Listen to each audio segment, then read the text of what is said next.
승리하시기를 축복합니다. 이 엘리후는 그 욥의 문제를 공정하게 다루겠다고 크게 생각하면서 장담했지만은 오늘 이 본문 말씀에 보면은 그것이 헛된 말이 되고 말았다 하는 것을 우리가 알 수가 있습니다.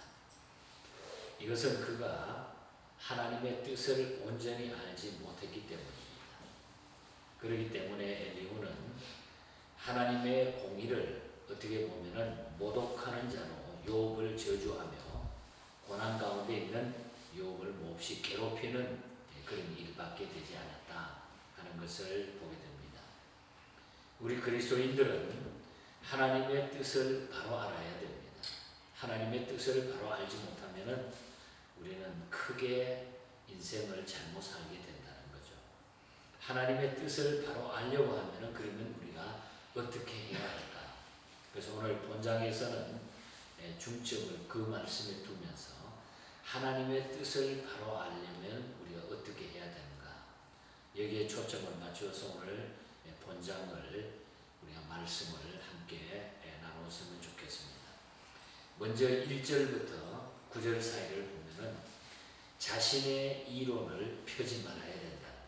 하나님의 뜻을 우리가 바로 알기 위해서는 내 자신의 이론을 함부로 펴지 말아야 된다는 거죠.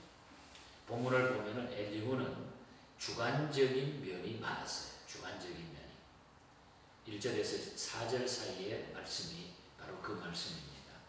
그는 하나님을 이론적으로 알고 모든 판단과 결정은 자기의 지혜에 의존하는 것 같은 이런 모습을 보여주고 있죠. 욥을 위로하고 싶으면 그 말을 신중하게 들어보고 그의 고난에 동참해야 합니다. 신중하게 들어보면서 같은 입장에서 동참을 해야 되는데, 그런데 이 엘리후는 그렇지 않고 욥의 말을 인용합니다. 5절과 6절에 보면. 그리고 냉정하게 자기 이론만 펼쳐나가고 있는 이야기가 7절에서 9절에 나타나는 것을 보게 됩니다. 엘리후는 욥에 대해서 뭐라고 이야기합니까? 하나님을 비방하였다 이렇게 정의해버리고 욥, 너는 하나님을 지금 비방하고 있는 거야. 네가 하는 얘기는 그 잘못된 거야. 7절을 보면 그렇게 얘기하잖아요. 어떤 사람이 욥과 같으랴. 욥이 비방하기를 물 마시듯 하며. 어떤 사람이 너 같은 사람이 있느냐? 욥, 너는 지금 하나님을 비방하기를 물 마시듯 하고 지금 있는 거야. 욥을 그렇게 아주 딱 끊어서 정죄해버리고 마는 이런 모습이 나타나죠. 즉 엘리후는 욥이 자신을 의롭다고 생각하며 오히려 하나님을 불의하다고 여긴 것이 하나님을 비방한 것이라 이렇게 책망하고 있는 것을 보게 됩니다. 우리가 생각해보면 그건 그게 아니죠. 욥의 입장에서 보면 그게 그런 의미가 아니었다고 하는 것을 우리는 알게 되는 겁니다.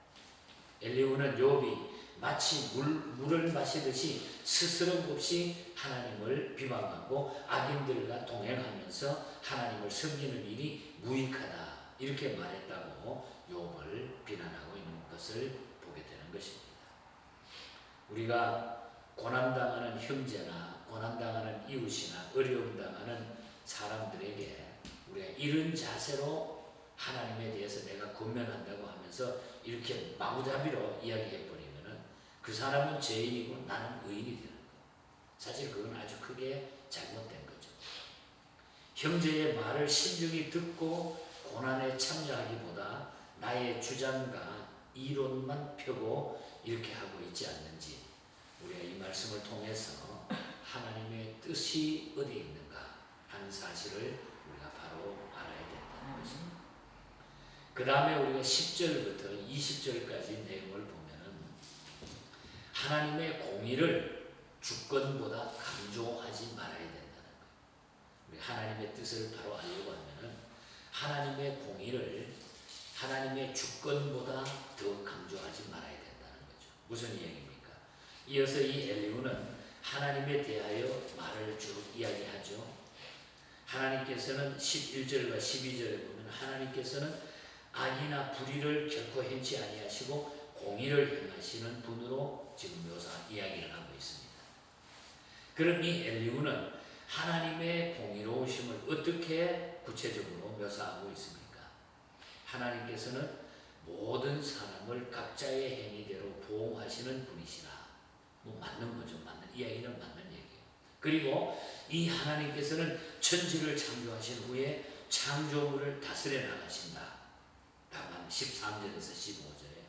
그리고 사람을 외모로 보지 않으시고 또 공의로 판단해 나가신다. 18절에서 20절 사이를 보면 그렇게 이야기합니다. 이 주장은 욥의 다른 친구의 주장과 다른 점이 없어요. 욥의 다른 친구들도 꼭 이렇게 얘기를 해서 하나님에 대해서 바른 이야기를 합니다. 그러나 여기서 좀 부족한 얘기는 하나님의 공의를 하나님의 주권보다 더 강조하면 일반인들이 말하는 개념과 다를 바가 없다. 다른 사람도 보통 예수 안 믿는 사람도 그런 식으로 이야기를 한다는 거죠. 하나님의 공의라고 하는 것은 인과 보응의 차원이 아니라 하나님의 주권 안에 속해 있음을 우리가 알아야 된다는 거예요. 그러니까 우리가 하나님의 공의를 인과 보응식으로 네가 잘못했기 때문에 이런 어려움을 당했다.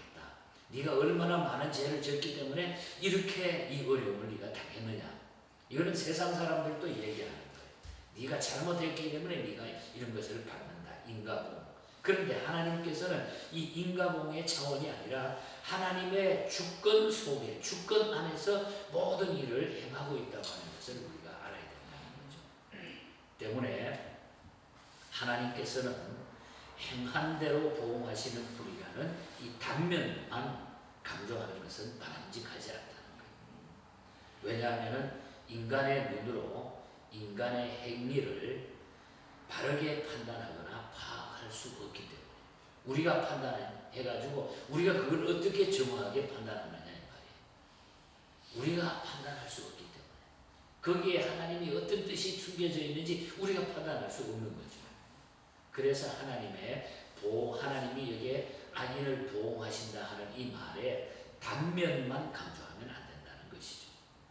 또한 사탄의 세력이나 영계의 사건이 그 배후에 있기도 하고 하나님의 포괄적인 섭리와 구속 사건이나 사랑의 양육 방법이 그 속에 있기 때문에 모든 것은 하나님의 주권에 달려있다.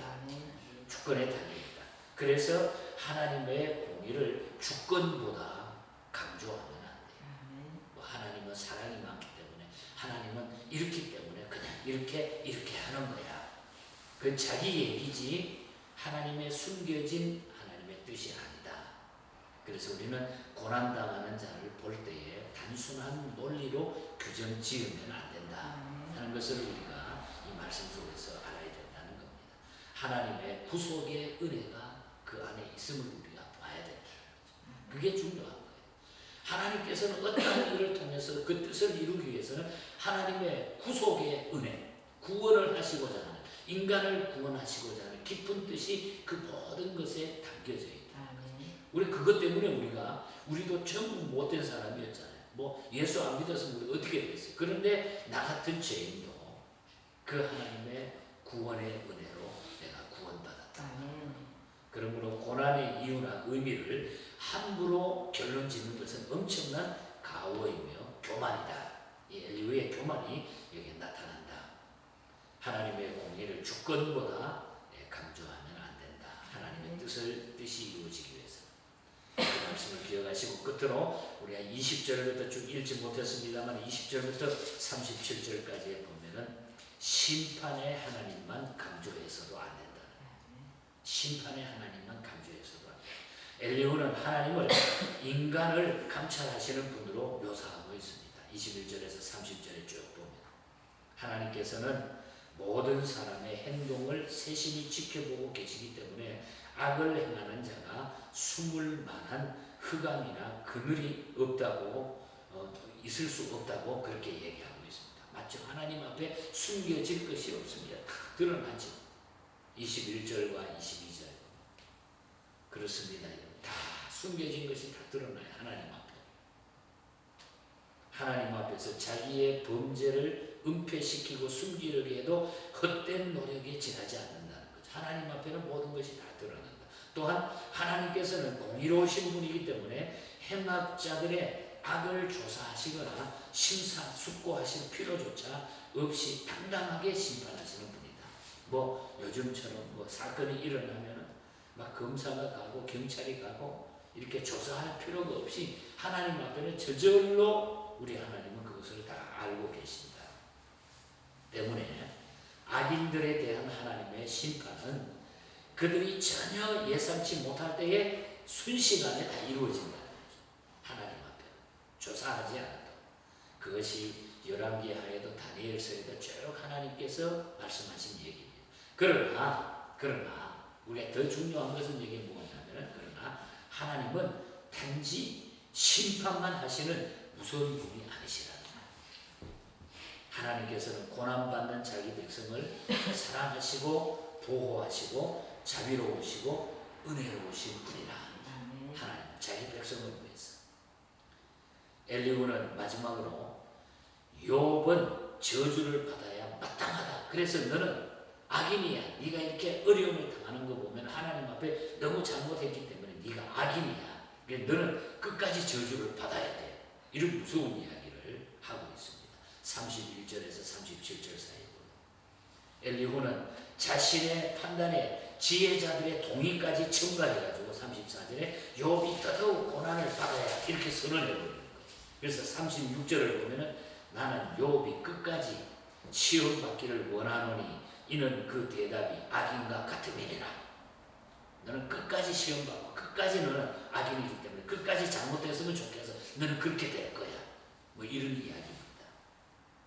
그리고 엘리후는 이런 정죄의 근거를 어디에 두느냐? 두 가지에 두는데 첫째는 시련과 고난에도 불구하고 계속 자기의 무죄를 주장하는 욥이 악인이기 때문에 너는 그렇다.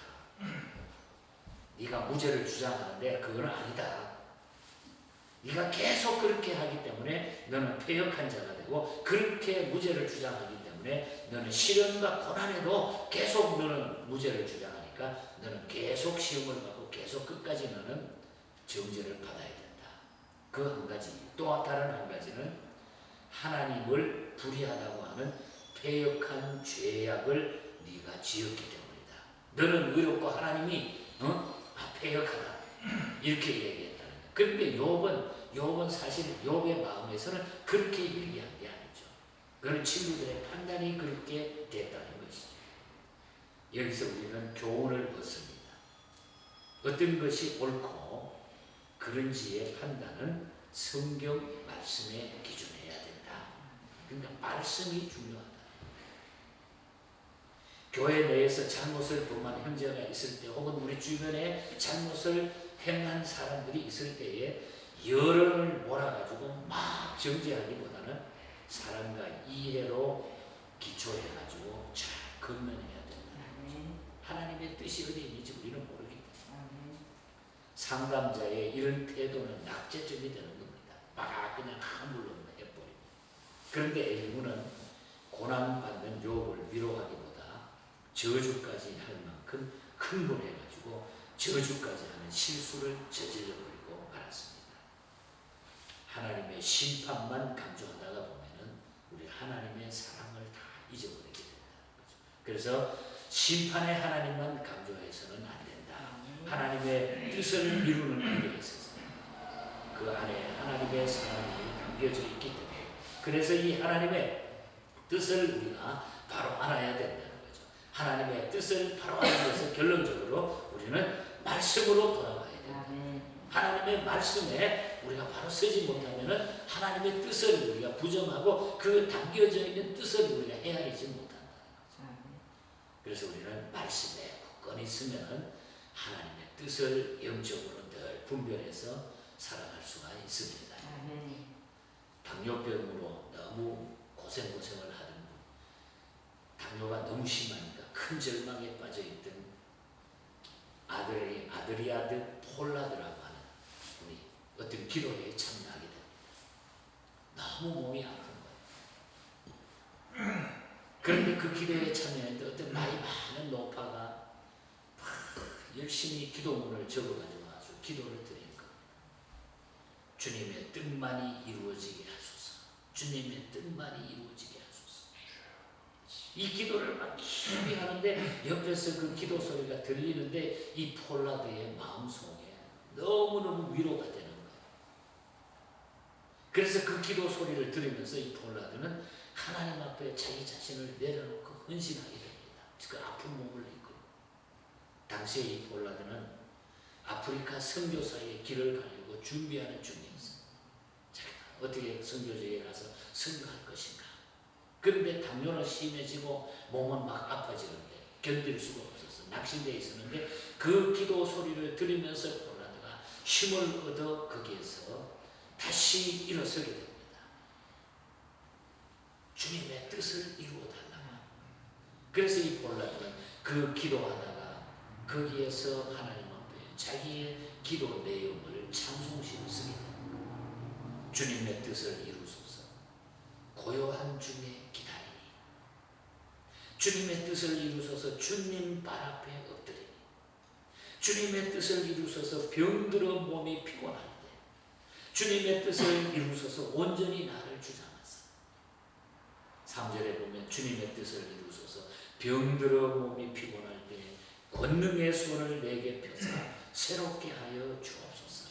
그래서 이후에 하나님 앞에 기도하면서 힘을 얻은 후에 건강하게 주의 일을 감당하며 선교사로 나가서 그런 하나님 앞에 큰 역사를 감당했던 이 폴라드, 아드리아드 폴라드 217장 찬송을 작시한 분의 신앙 고백입니다. 여러분, 우리가 주님의 뜻을 알면 주님의 뜻을 바로 할 때 우리는 하나님 앞에 큰 역사를 감당할 수 있다. 그래서 하나님의 뜻이 어디입니까?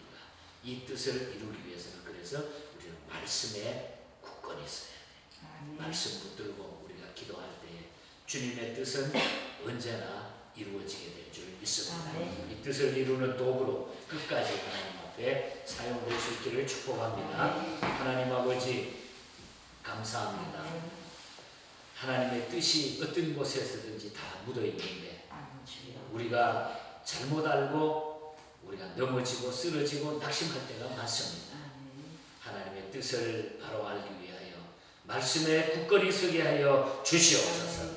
하나님의 영광을 바라보게 하여 주시옵소서. 하늘의 소망을 갖게 하여 주시옵소서. 그 뜻을 이루기 위하여 혹은 나에게 희생이 또한 고난이 어려움이 따른다 할지라도 견디고 이겨나갈 수 있는 이런 믿음의 사람이 되게 하여 주시옵소서. 욥이 끝까지 승리했던 것처럼 오늘 저희들도 그 믿음으로 이 시대를 이기고 승리케 하여 주시옵소서. 이 한 주간도 하나님 큰 은혜를 더해 주시고 또 교회 카페 봉사하고 있는데 마지막까지 잘 마칠 수 있도록 모든 일하는 분들과 모든 분들에게 축복하여 주시옵소서. 오늘 하루 주의 은혜가 넘치며 흩어져 있는 모든 예언의 가족들 하나님 마음껏 축복하시고 병석에 있는 사랑하는 종들을 이 시간도 찾아가 주시고 위로하시고 주의 국률로 함께하여 주시옵소서. 거룩하신 예수님 이름으로 기도하옵나이다.